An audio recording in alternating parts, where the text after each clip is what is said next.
حضرت سلیمان علیہ السلام کے تابع جنات بھی تھے، ہوا بھی تھی۔ ایسا اللہ نے ان کے تابع ہوا کو کیا تھا کہ جس طرف چاہتے تھے مہینوں کا سفر دنوں میں طے ہو جاتا تھا۔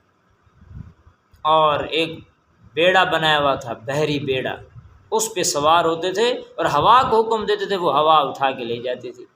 پھر جنات کو حکم دیتے تھے اور وہ تلاش کیا کرتے تھے ہیرے جواہرات اور موتی وغیرہ سمندر سے۔ مسجد اقصیٰ بھی انہوں نے بنائی تھی، اور روایت میں آتا ہے کہ جس وقت ان کی موت آئی تو مسجد اقصیٰ تعمیر ہو رہی تھی، جنات ٹھہرے تھے، ان کی نگرانی میں کام کر رہے تھے، اور یہ اپنی لاٹھی کے سہارے ٹھہرے ہوئے تھے، اور وہ یہ سمجھ رہے تھے کہ یہ ہمیں دیکھ رہے ہیں۔ سارا کام کرتے رہے، جب کام ہو گیا تو دیکھا لکڑی کو تو دیمک لگی ہوئی تھی۔ پھر پتہ چلا کہ یہ تو ان کی تو روح پرواز کر گئی، اور اتنا عرصہ ہو گیا ہے کہ لکڑی کو بھی دیمک لگ گئی۔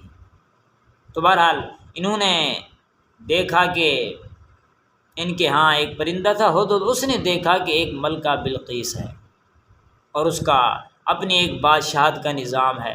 حضرت سلیمان علیہ السلام کو ہدہد نے خبر دی، قرآن پاک میں ان کا واقعہ آتا ہے۔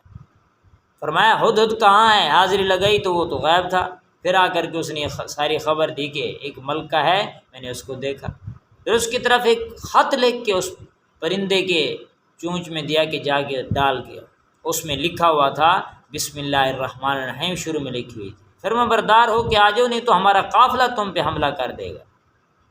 اس نے مشورہ کیا سب سے، اور سب لوگوں نے، فوج نے تو کہا کہ اگر کہیں تو ہم حملہ کر دیں، کہا کہ کسی عام آدمی کا یہ کام نہیں کہ کسی کو دھمکی دے، یہ کسی بڑے کا کام ہے، ہم جائیں گے اور اس کے ہاتھ پہ جیسے وہ کہتا ہے دعوت دیتا ہے قبول کریں گے۔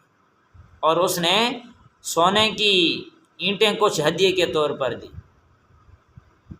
حضرت سلیمان علیہ السلام کی طرف، اور پھر اس نے اپنے لشکر کو تیار کیا اور ان کی طرف آ رہی تھی۔ حضرت سلیمان علیہ السلام نے جنات کو حکم دیا، 3 میل کا غالباً فاصلہ تھا، فرمایا یہ سارا کا سارا سونے کا جو ہے فرش بچھا دو۔ اس نے تو اینٹیں بھیجی ہیں تاکہ اسے پتہ چلے کہ ہمارے پاس کیا کچھ ہے، اللہ کا دیا ہوا۔ اور پھر اپنے محل کے سامنے ایک حوض بنوایا، اس کے اوپر ایسا شیشہ لگوایا، پتہ نہیں چلتا تھا یہ شیشہ ہے یا حوض ہے، پانی ہے۔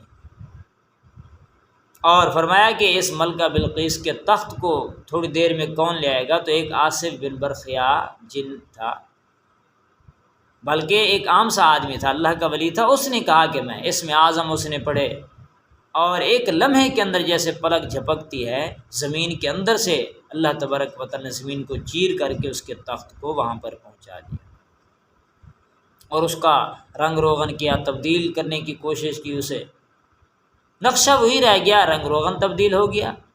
وہ جیسی ملکہ آئی اور اس نے آ کر کے اس پانی کو دیکھا، حوض کو دیکھا، تو اپنی پنڈلیوں سے کپڑا اٹھا کے اندر داخل ہونے لگی۔ حضرت سلیمان علیہ السلام نے فرمایا کہ نہیں نہیں، یہ پانی نہیں، یہ شیشہ ہے۔ دیکھ کے حیران رہے گی کہ ایسا نظام، اور جیسے وہاں پر پہنچی تو اپنے تخت کو دیکھ کر کہنے لگی لگتا ہے ایسے کہ یہ میرا بھی ایسا ہی تخت ہے، فرمایا یہ تیرا ہی ہے، کہا اتنی دیر میں منگوا بھی لیا۔ تو وہ قائل ہو گئی اور مسلمان ہو گئی۔ تو یہ سارے کے سارے معجزات، یہ اتنا بڑا سرمایہ اللہ نے حضرت سلیمان علیہ السلام کو دیا، اور پھر بھی اتنا کچھ ہوتے ہوئے بھی اللہ کی عبادت نہیں چھوڑی۔ لوگ کہتے ہیں نا کہ اتنا بڑا سرمایہ، اتنا مال ہے، کیسے سنبھالیں؟ تو اللہ حضرت سلیمان علیہ السلام کو پیش فرمائیں گے کہ تم بتاؤ کہ ان کے پاس تو ساری دنیا تھی، انہوں نے پھر بھی اللہ کی نافرمانی نہیں کی، اللہ کے حکم کی فرما برداری کی ہے۔ ان کے سامنے کوئی انسان جواب نہیں دے سکے گا۔ کوئی غریب کہے گا کہ میں غریب تھا اور لگا ہوا تھا مزدوری وغیرہ میں، تو غریب صحابہ، غریب انبیاء کرام گزرے ہیں، کھانے کو کچھ نہیں ہوتا تھا، اللہ ان کو پیش کریں گے کہ یہ کیسے میرے حکم کی فرما برداری کرتے تھے؟ پھر وہ لوگ لاجواب ہو جائیں گے۔ اس لیے چاہے اللہ مال دیں، چاہے جس حال میں رکھیں، ہر حال میں اللہ کی رضا پہ راضی رہے، خوش رہے، اور اللہ کو راضی کرنے کی کوشش کرتا رہے۔ اللہ سے حبیب عمل کی توفیق نصیب فرمائے۔ وآخر دعوانا الحمدللہ۔